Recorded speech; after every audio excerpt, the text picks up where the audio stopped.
UK Prime Minister Rishi Sunak has announced support to alleviate global impact of Putin's weaponization of Ukrainian grain.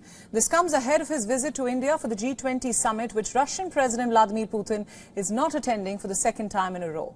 The UK says that global leaders must make it clear that Putin's withdrawal from the Black Sea Grain Initiative has increased Russia's global isolation.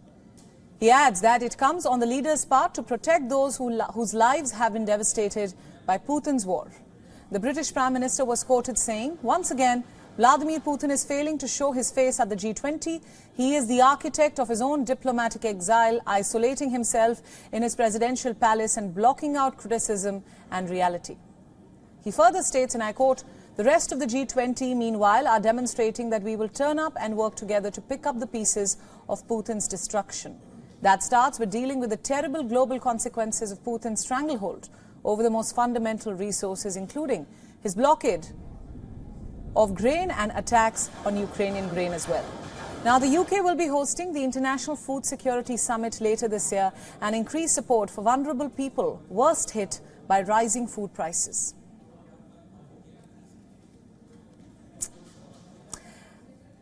And to talk about this and a lot more, joining me now is my colleague Bhairavi Singh. In fact, she joins us from the G20 venue. Bhairavi, thanks for joining us. Now, the UK Prime Minister announced support to alleviate the global impact of Putin's weaponization of Ukrainian grain. Tell us more about that. Right, Priyanka. So certainly very strong words there from the UK Prime Minister Rishi Sunak just before he touched down in India, clearly setting out, the statements that are going to be coming out from the British side ahead of the G20 communique. Now, this is a matter of concern clearly for India, which has tried to keep the focus on issues that are, about food security, about energy, about the global south, about issues of debt restructuring, and said that Ukraine is not a war that India has created or this part of the world has created, so it should not be the focus. But from what I'm picking up from sources is whether it's the UK or the US or France, there is going to be a push to talk about Russia, to talk about Ukraine, and to bring that back into the joint communique.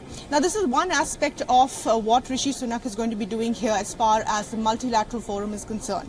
The other aspect that most people will be looking out for is what happens between Rishi Sunak and Prime Minister Modi.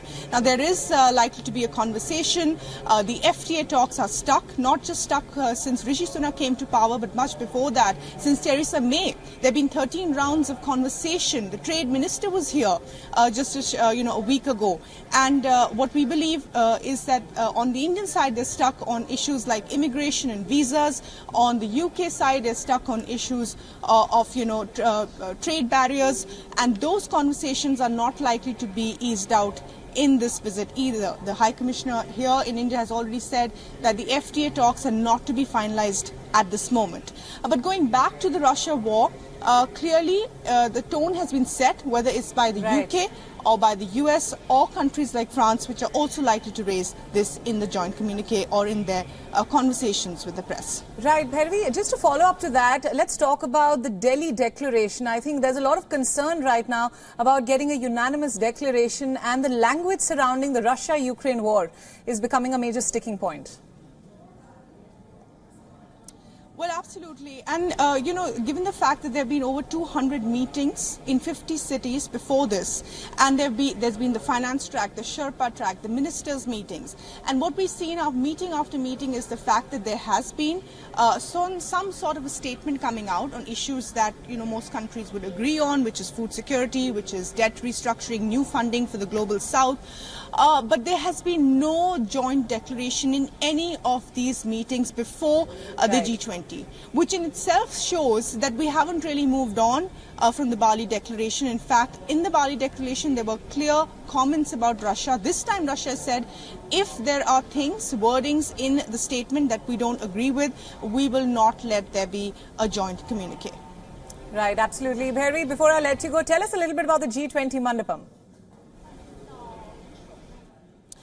Well, This is called the Bharat Mandapam, which is actually the refurbished Pragati Madan, and it's been built across 125 acres at a cost of $325 million. Now, it's a beautiful building. It has large canvases of miniature Indian paintings, and the floors are adorned by traditional carpets from Uttar Pradesh and Rajasthan. The doors are adorned by peacock carvings, and this is formed in the in a shape of a shank. And it's a really beautiful building, and it's spread at such a massive, the building is so huge. And we know that there are two auditoriums. One auditorium can house about 4,000 people, and an additional auditorium can house about 3,000 people. This is much larger than the Sydney Opera House. So you can imagine the scale at which this has been built in a very, very short time, Priyanka. Right, Bhairavi, thank you so much for all those updates. We'll, of course, keep coming back to you for more once the big bilaterals get underway and the summit kicks off truly. Thanks for joining us. WION World is now available in your country. Download the app now and get all the news updates on the move.